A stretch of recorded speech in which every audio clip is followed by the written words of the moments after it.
Hahanap-hanapin pa rin kita at ikaw lang gusto kong makasama.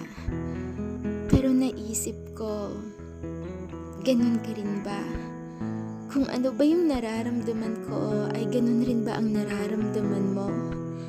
O baka ako lang nag-a-assume na magkakagustuhan tayo? Kasi ako ay gulong-gulo.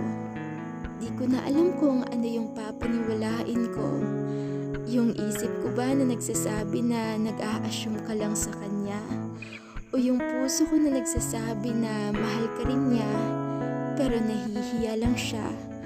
Di ko kasi alam kung ano dyan sa dalawa ang papaniwalaan ko. Kasi sa pinapa-feel mo, mahal mo ko, pero may konting pag-aalinlangan dito sa isip ko na baka inapaasa mo lang ako. Alam mo na, madaming ganyan ngayon na nagbibigay ng motibo pero hindi naman pala totoo. Yung nagbibigay ng motibo pero iba naman pala yung gusto. Kaya eto, nag-overthink ako.